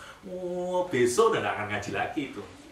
Ya, itu yang enggak di perbuatan yang gitu sebenarnya enggak bagus. Ya meskipun ya bagus aja daripada enggak melakukan sama sekali. Tapi biasanya itu motivasinya pendek. Karena itu mulailah dari yang kira-kira itu kita bisa melakukan secara kontinu. Saya enggak bisa kalau 1 juz ini, saya maulah pokoknya saya mau baca Quran tiap hari misalnya. Apa saya yang kuat 1 lembar, 1 lembar. 1 muka, 1 muka, setengah. Pokoknya yang kira-kira kita bisa kita continue, dan itu yang disukai oleh Allah SWT. Kenapa? Karena kontinuitas itu menunjukkan kita sungguh-sungguh di hadapan Allah. Bukan amalnya dari Allah, tapi kesungguhan itu. Kalau cuma sekali itu, ya itu namanya kayak tidak sungguh-sungguh sadar di dalam hatinya sebenarnya. Hanya sekedar lecutan.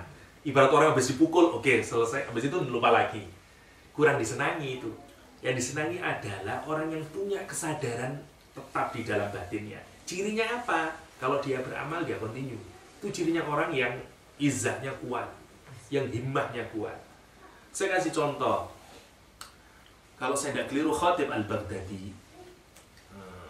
Khatib Al-Baghdadi apa?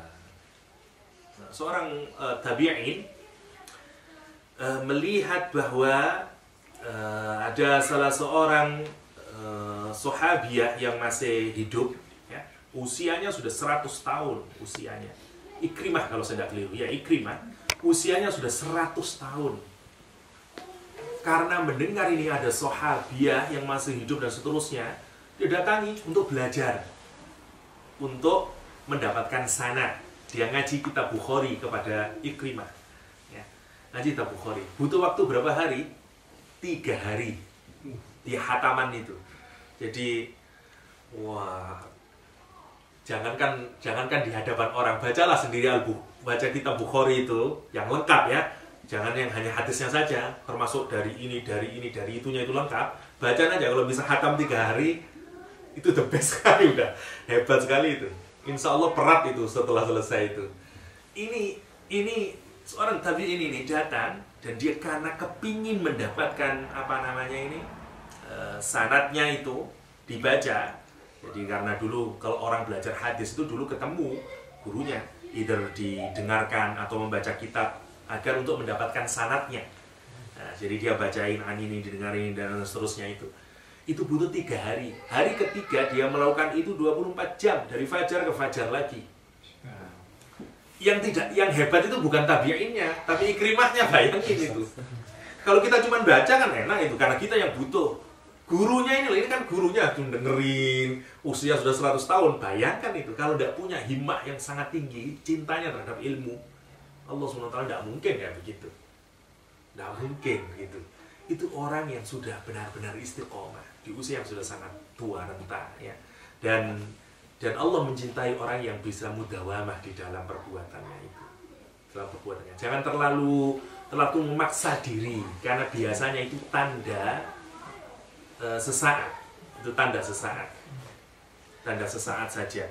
Jadi mulai tentu saja yang terbaik adalah kalau kita bisa melakukan banyak hal dan istiqomah. Itu sungguh sangat baik. Sungguh sangat baik. Kalau sudah bisa melakukan semua perbuatan yang wajib, mulailah tambahi dengan perbuatan yang sunnah. Jangan dibalik. Ya, karena kadang-kadang itu ciri orang yang tidak bisa istiqomah biasanya. Ya, subuhnya masih belum bisa bagus, giliran kena habis pengajian, malam sadar, bangun 1 jam sebelumnya, sholat, menjelang subuh ngantuk, subuhnya lewat. Ya kira-kira model kayak begitu. Start dari yang benar. Ya sama dengan jasmani, ruhani juga butuh pelan-pelan, dan seterusnya. Semua yang cepat-cepat itu, yang instan itu pasti nggak benar. Kecuali Indomie saja yang benar. Jadi yang fardu dulu, baru yang kemudian yang sunnah, dan seterusnya. Nah, ditambahin, kalau makin mau meningkat, tambah tingkat lagi, dan seterusnya. Gitu. Itu yang nanti akan membuat mudawamah kita. Sama, hafalan juga kayak begitu. Hafalan Al-Quran, sama, ini kepada saya sendiri misalnya. Itu kalau datang lagi merasa banyak salahnya, lama, dia ngapalin terus lama gitu, nanti breaknya kelamaan kalau kayak gitu. Kalau bisa itu rutin, nah itu yang susah. Segala apapun harus mudawamah, kira-kira begitu ya. Terus yang kedua tadi tentang memadamkan apa yang bisa itu ya. Ada banyak amalan, misalnya bisa dengan memang belum ada buku atau kitab yang sifatnya praktis untuk bagaimana mengaktifkan inner senses dari manusia ini, ya. Tapi misalnya beberapa ulama misalnya menyatakan itu bisa dilakukan dengan zikir, ya, dan zikir-zikir tertentu yang Cak Kholis mungkin yang lebih jago bagaimana zikir untuk mengaktifasi latifah ruh misalnya, ada zikir yang untuk menghidupkan latifah sir misalnya dan seterusnya. Tetapi sekali lagi bahwa ada banyak caranya itu, tidak hanya dengan zikir, tapi dengan banyak hal, tafakkur, ilmu dan segala macamnya, amal-amal soleh, terus kita muamalah dengan Allah sebaik mungkin, itu juga membukakan bagian dari inner senses kita yang ada di dalam diri kita. Sama seperti begini misalnya ya, Al-Quran misalnya menyatakan innal ladzina amanu idza dzukirallah wajilat qulubuhum wa idza tuliyat alaihim ayatuhu zadatuhum imana. Misalnya, sesungguhnya orang-orang beriman itu kalau disebut nama Allah dia tergetar hatinya. Kalau dibacakan Al-Quran nambah imannya. Ini untuk ukuran orang mukmin yang sudah benar. Inner sensesnya itu jalan semuanya. Udah bagus gitu. Jadi hatinya juga nyambung, semuanya potensi dalam dirinya. Lah, itu yang Allah kenapa mensifati orang-orang beriman dengan karakter kayak begitu. Kalau kita masih belum merasakan itu, kira-kira masih banyak yang harus dibenahi di dalam batin kita ini, dalam hati kita.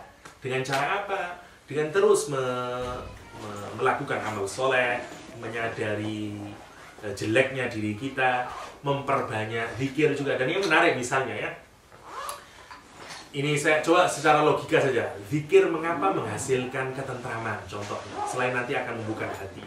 Secara teori bahwa yang menentramkan kita itu katanya ada banyak teknik, misalnya dalam meditasi atau segala macam lah rupanya itu. Kalau lidah kita itu, huruf-huruf yang ada di dalam kata la ilaha illallah atau Allah dan seterusnya itu memang huruf-huruf yang membuat orang merasa tenang katanya. Seperti lalabai lah.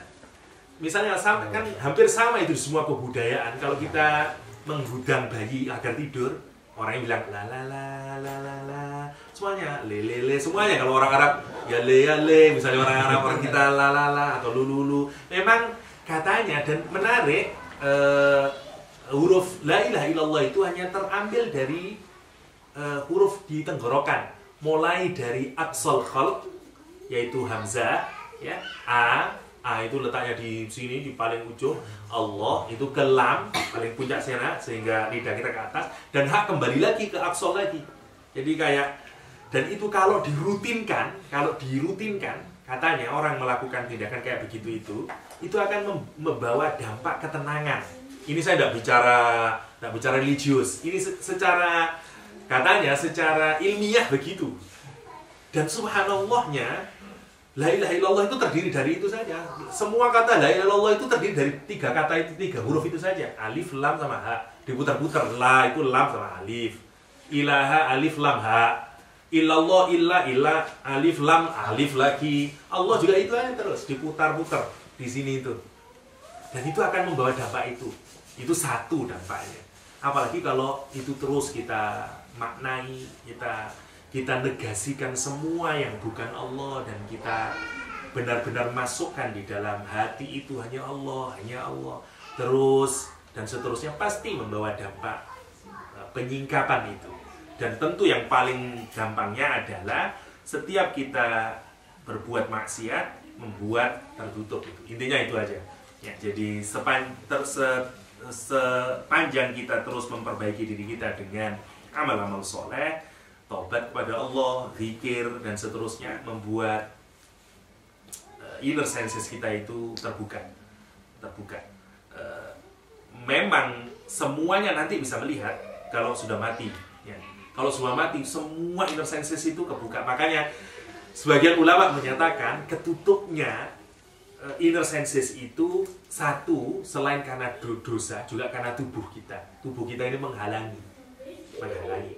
Karena itu misalnya Al-Quran menyatakan di surat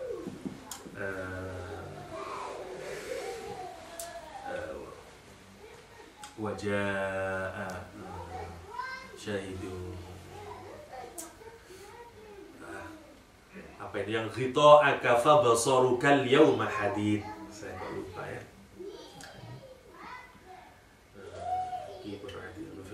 Dzalika yaumul wa'id wa ja'a sakratul maut laqad kunta fi ghaflatin min hadha fakashafna 'anka ghita'aka fabasaruka al-yawma hadid. Kata Al-Qur'an Al-Karim. Laqad kunta, dulu kamu itu ghaflah. Kita lupa laqad kunta fi ghaflatin fakashafna 'anka ghita'aka, maka oleh Allah dibuka penutup kita ini. Kita semuanya bisa tahu. Makanya salah satu makna bahwa nanti ketika orang dibangkitkan dari kubur dan kemudian melihat ke langit dan langit itu menjadi sangat lebar dan seterusnya, itu sebuah riwayat menunjukkan kita semuanya bisa tahu semua malaikat-malaikat itu karena oleh Allah dibuka. Lah, ya mungkin kita tidak sampai ke sana, tapi usaha-usaha yang memperbaiki amal soleh, usaha-usaha untuk istighfar, zikir kepada Allah SWT, makin memperbaiki akhlak kita, makin memperbaiki cara muamalah kita dengan Allah SWT, insya Allah itu yang akan membuat ruhani kita makin hidup. Gampangannya kalau kolbun itu bisa hidup dengan adanya ilmu Allah SWT, ilmu itu kalau diamalkan dia akan menggerakkan atau menghidupkan fuad kita. Dan itu terus, kalau kita makin tambah yakin, lubnya juga akan hidup. Kira-kira kayak gitu. Orang tidak akan bisa hidup hatinya kalau dia tidak disirami oleh ilmu Allah SWT, oleh Al-Quran, oleh hadis dan seterusnya.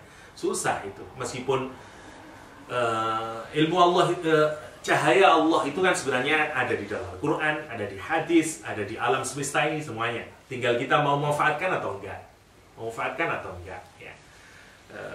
Makanya para orang-orang yang soleh itu bisa merasakan ilmu itu tidak hanya di kolbunya saja, tapi masuk ke relung hatinya terus dan seterusnya, sehingga merasakan kenikmatan yang tidak bisa dibayangkan sebagaimana yang dilakukan oleh Aisyah radhiyallahu anha yang dulu saya ceritakan bagaimana bisa membaca dua ayat saja berlama-lama hingga keponakannya Qasim bin Abdullah, Qasim bin Muhammad sampai harus pergi ke pasar, pulang lagi masih melihat Aisyah dalam rokaat yang sama, hanya keep repeating ayat yang tadi dibaca ya. Aisyah itu memukau sekali, dia punya murid ratusan dari laki-laki dan sekitar 90 dari perempuan ya. Jadi muridnya banyak ini, termasuk yang jadi murid-murid yang jadi ulama-ulama besar itu ya saudara-saudaranya sendiri, keponakannya ya. Misalnya Qasim bin Muhammad tabi'in itu keponakan Aisyah yang belajar dari Aisyah, dari bibinya sendiri dia belajar, dari bibinya sendiri ya. Banyak orang-orang besar itu lahir dari perempuan-perempuan yang soleh, perempuan-perempuan soleh. Ada lagi yang menarik, wah ada hebat lagi, ada kawan-kawan kan saya ceritakan tapi singkatnya, ada seorang ulama yang sangat soleh, punya anak yang sangat soleh. Muridnya ini ada orang murid yang miskin.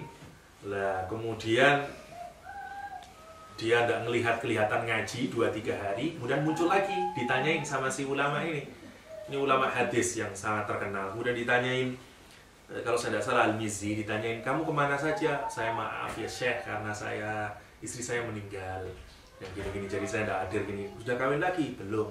Mau kawin tidak sama anak saya? Dia bingung ya. Anaknya ulama besar, Sa'id bin Musayyib, saya ingat Sa'id bin Musayyib ini dijuluki dengan Sayyidut Tabi'in, sebagai rajanya Tabi'in. Jadi kalau di kalangan Tabi'in, top-topannya Tabi'in itu Sa'id bin Musayyib ya. Misalnya kalau sahabat, top-topannya sahabat Abu Bakar Siddiq, top-topannya Tabi'in itu Sa'id bin Musayyib. Sa'id bin Musayyib itu punya putri cantik, dilamar oleh Malik bin Marwan, khalifah Amirul Mukminin pada saat itu. Dilamar untuk didapatkan anaknya. Nggak mau Said Musayyib. Nggak mau, nggak mau kasih itu. Dan singkat cerita, muridnya ini yang miskin ini datang, kemana kamu? Ini meninggal gini dan seterusnya. Mau kawin sama anak saya. Bingung dia, saya ini nggak punya apa-apa. Ya, nggak punya apa-apa. Dia cuma punya 2 dirham. Just 2 dirham. Berapa kalau uang sekarang 2 dirham itu? Nah, setelah itu dinikahkan. Dia pulang ke rumahnya. Ini masih belum diambil. Istrinya masih baru hari pertama. Dia bingung di rumah, mikir-mikir, bener enggak saya ini nikah sama putrinya Said bin Musayyib yang baru dilamar. Katakanlah ini SBY yang ngelamar. Kok malah dikasihkan orang yang cuma 2 dirham? Cuma 2 dirham. Nah, dan seterusnya. Ya karena akhlaknya yang mengkau dan ilmunya sebenarnya yang dipilih. Dan itu yang ditiru oleh ulama-ulama NU ya. Ngambil murid yang pintar dinikahkan sama anaknya ya. Jadi dinikahkan sama dirinya sendiri. Kayaknya kayak Jember ya. Lah, yang menarik kemudian suatu saat si muridnya ini, menantunya ini ingin menghadiri majelisnya gurunya. Ya ini Said menurut saya. Kata putrinya, kata istrinya, dia bilang, udah nggak usah kesini aja, saya ajari. U'allimuka ilma Said. Jadi aku yang mengajarimu ilmunya Said. Kenapa? Karena dia alimnya minta ampun. Dia tahu semuanya ilmu ayahnya itu. Ya, sampai dia bilang, gak usah jauh-jauh. U'allimuka ilma Said. Sini, kita ajarin sendiri kamu. Kira-kira gitu. Itu orang-orang soleh, putri-putrinya juga soleh. Ya, udah kayak sekarang. Banyak kiai sekarang anaknya nggak tahu kayak apa. Ya, karena nggak dididik, karena nggak diajarin lagi. Tapi kalau orang-orang dulu, putrinya Imam Malik, subhanallah, yang jadi istrinya Ibnu Katsir. Ya, ini yang menarik sekali. Jadi, ya memang kayak begitu ya, memang orang soleh ketemu lagi dan seterusnya gitu. Ya. Jadi Ibnu Katsir punya istri 2 kalau saya nggak lihat. Semuanya orang-orang soleh. Salah satunya adalah anaknya yang juga menjadi apa namanya istrinya Ibnu Katsir, di zamannya banyaklah tentang wanita. Suatu saat kita bicara tentang wanita-wanita hebat dalam Islam yang memukau sekali ilmunya, hafalannya, ibadahnya dan seterusnya. Bahkan ada satu wanita yang Ibnu Taimiyah saja takut. Ya. Jadi kalau orang ini datang menanyai dia, Ibnu Taimiyah sudah siap-siap. Saya belajar dulu. Karena hebatnya wanita ini. Sampai orang sekali bersyekhul Islam yang digelari dalam dunia Islam itu sebagai syekhnya orang Islam, itu harus mempersiapkan hanya karena mau kedatangan seorang wanita, saya lupa namanya. Banyak orang-orang soleh itu, orang-orang hebat dalam Islam itu namanya Fatimah kalau perempuan, Fatime ya. Di Betawi juga ada Fatime Jande Mude. Kira-kira gitu. Ya, terima kasih sekali Ustaz atas jawaban yang sangat panjang dan lebar. Semoga sekali lagi, saya tidak ingin menyimpulkan apa-apa, tapi beberapa poin penting seperti jangan pernah sanksi akan janji Allah. Kita berdoa nggak dikabulkan, itu saya kira harus kita hilangkan dan kita yakin sepenuh-penuhnya sebagai bagian daripada keimanan kita bahwa janji Allah itu pasti akan ditepati oleh Allah SWT. Kemudian beberapa hal yang membuat kita untuk tidak lagi berbuat yang bisa menutupi basyiroh kita, yang bisa bermuamalah dengan Allah sebaik-baik muamalah. Saya kira itu saja. Nanti kalau ada diskusi yang informal bisa diteruskan kepada acara setelah ini. Saya kira begitu. Mari kita tutup acara kita ini dengan bersama-sama membaca doa kafaratul majelis. Subhanallah. Terima kasih sekali. Assalamualaikum warahmatullahi wabarakatuh.